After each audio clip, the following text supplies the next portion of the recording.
Hello everyone and welcome to an ESO build video. So today we are covering my stamina Dragonknight PvP build, the Frenzied Berserker. And with it we are taking a bit of a massive, or I should say not a little bit, a massive departure from my my normal playstyle. So over the past about 6 months or so, I've pretty much almost exclusively played glass cannon builds. And with Harrowstorm, I don't feel glass cannon on Dragonknight. I've been loving this tank style gameplay. It's been a lot of fun. Admittedly, my health pool's a little higher than I initially intended it to be. You can definitely lower it a little bit. I'll show you guys what to change to fix that. When I was initially testing this for no CP, I was trying a different food buff, and when I swapped food buffs, my health pool kind of bloated.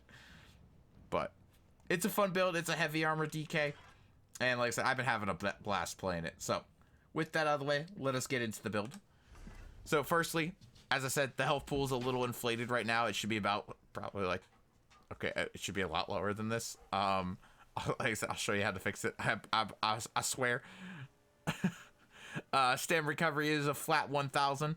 This is with the Serpent. Technically speaking, you could go Warrior and CP, but I've been playing this build almost exclusively in non-CP, so that's why I'm using the Serpent Mundus at the moment. I also used it in CP the last time I played because I was too lazy to change it, and it worked really well. So I'm going to personally be leaning towards Serpent on this, but if you would like to try out the Warrior, go for it. I just would not recommend using it in no CP. Unbuffed, as you can see, our resistances are pretty good. We actually, I believe, with our blood spawn up, we do hit armor cap no problem, which is very nice. Anything else really notable on the character sheet here? Bewitched Sugar Skulls. So this has become my food buff of choice. I really, really like this food buff. It's turned out so helpful. Max health, max stam, max magicka, and health recovery. Been using it a ton. The reason I use it, I really like having that big max mag pool, because one, I can spam this, I can spam cauterize. Lets me play around with my mag buffs a little bit more. If you don't need that much of a mag pool, which a lot of DKs don't, I'm personally a little spammy when it comes to the cauterize and major mending. But if you don't need that max mag pool, you could run Bi-Stat Food, you could run Dubious or Artaeum Takeaway Broth. Like, food buffs on this build are not really all that relevant. It's kind of personal preference. Like I said, I lean really heavily on my mag pool, so I end up using it. Alright, so I think we can just kind of jump straight to the skills. And firstly, you guys notice Dizzying Swing. Dizzying Swing is... it's a little rough to use this patch compared to back when it used to stun normally, but still, it's a very good skill. I like it. It's great spammable, and I'm really happy to see that it has a stun back on it, even if it is only like once every 20-some seconds. It's still really nice to have a stun back on it, because now you can kind of mix it up. You can use the medium attack stun or the stun off the ability. Helps out with your burst a little bit. Next up on the bar is Venom Claw, and I'm not going to lie to you guys. I'm not even going to pretend. You don't have to run this skill. You could run Camouflage Hunter here and probably get better results. I just run Venom Claw because I really like Venom Claw. Another alternative, if you're kiting out Zergs and you really want a snare removal, you can run Protective Plate in this slot. That'll get you pretty good results. I think I tanked out 8 people and actually was able to kill several of them before they finally brought me down, just because I had Protective Plate and was able to kite them out a little bit. However, for the most part, I don't run Snare Immunity on this build, and I tend to just stick to Venom Claw. Noxious Breath. This skill, unlike the previous one, is very mandatory, and it applies AoE Major Fracture for 14 seconds. Also fairly cheap, does a decent little bit of upfront damage.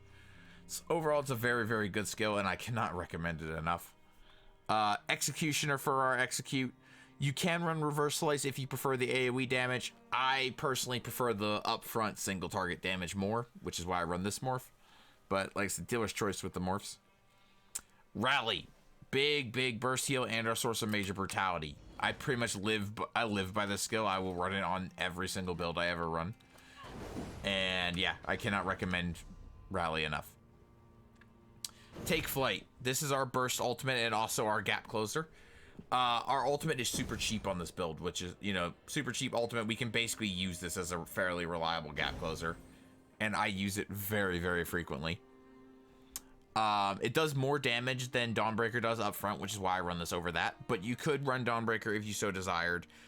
You can also run Onslaught, but both those options cause you to lose out on your Gap Closer, which is why I stick with Leap.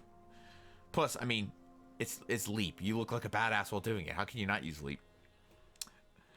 For the back bar, we're running Hardened Armor. The morph does not matter. Dealer's choice here. The shield's negligible at best, but I did find I preferred it over the tiny bit of damage that the other one does.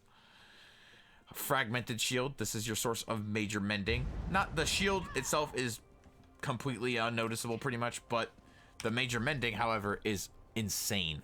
100% recommend this skill. Plus, this procs minor brutality thanks to passives for 20 seconds. So, thus further increasing your weapon damage by a lot. Resolving Vigor. If you're a Stamina Toon, you pretty much know what this is. It's a super OP heal. I definitely recommend using it. I mean, if you were running group play, you might make a case for Echoing, but I personally just run Resolving at all times since I don't play in groups that often. Alright, so this skill here, this one is a bit of an interesting choice. So, one, at least for no CP, I drastically prefer this skill to any other. And you don't even have to activate it. Though you can, the damage shield's actually not bad. And it is a universally applied damage shield. It works just like the magic ones, except they cost stam. This ability also, if you activate it, reflects the next harmful direct damage projectile at you, which can be kind of useful when someone's popping, I don't know, Overload. Snipe. You can reflect Snipe back at them. It's pretty good.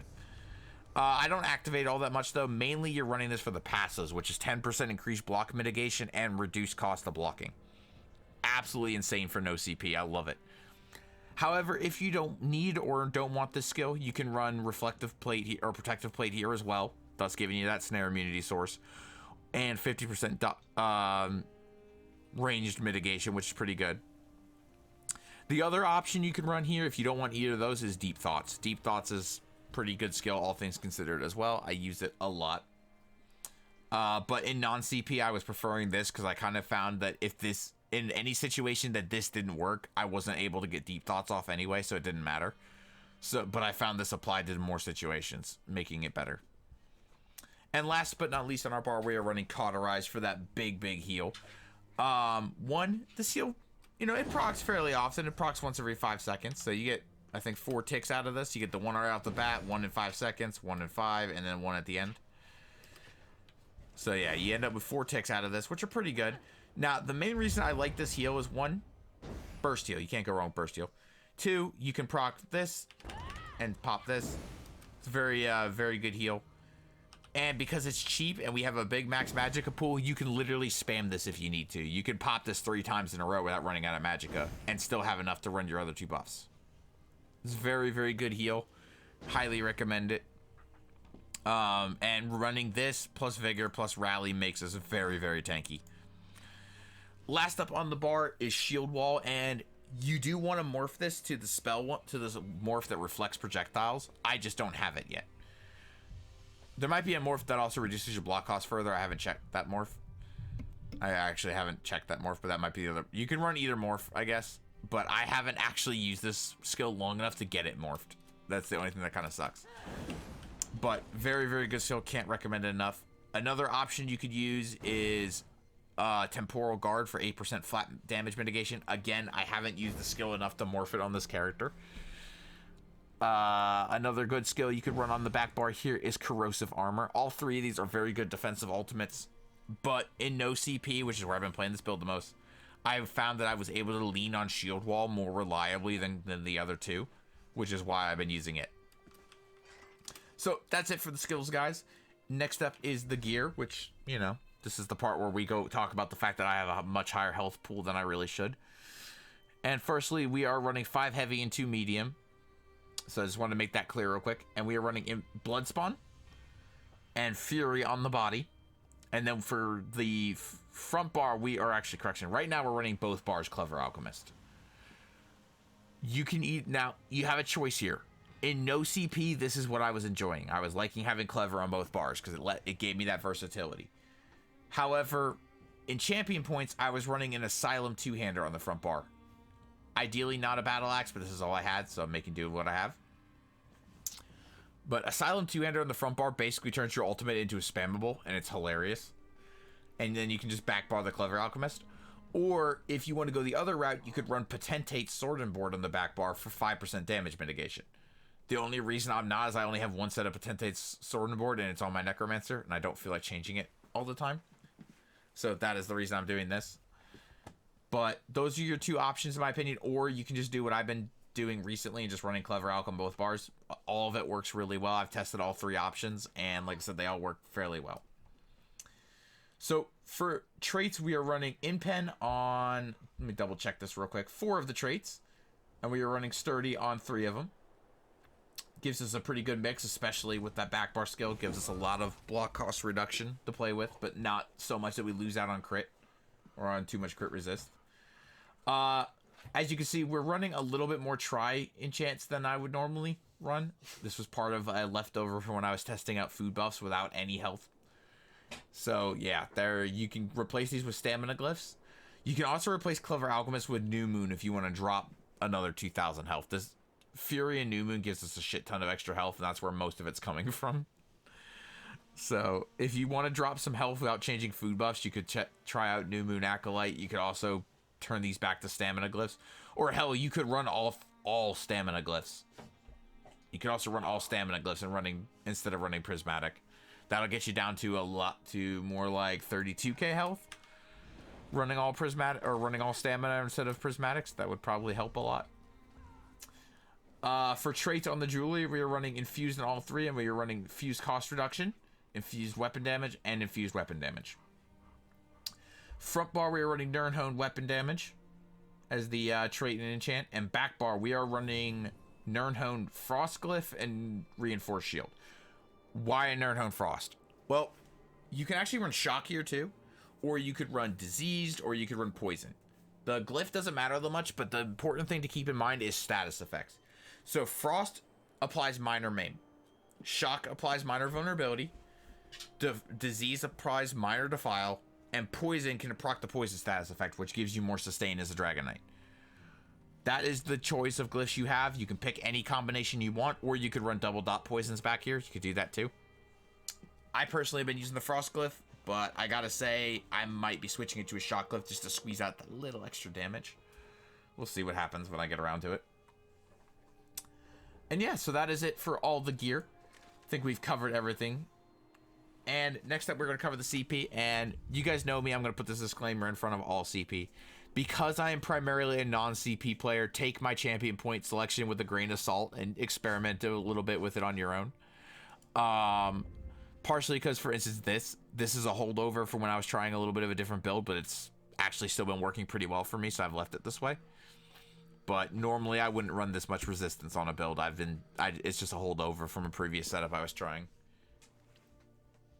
All right, let's try this again. So I lost my recording for the CP portion of this build, so I'm going to cover it real quick after that quick disclaimer that came up.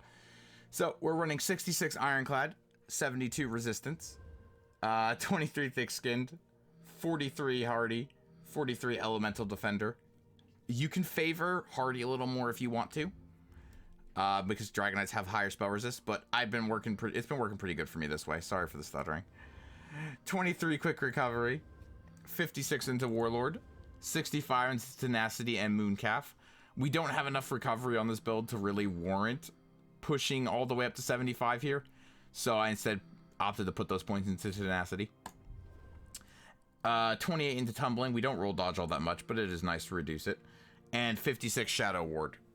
In my opinion, it is well worth putting the extra points in the Shadow Ward, or sorry, putting the extra points in the Tumbling for 12% rather than getting like an extra couple percent in Shadow Ward.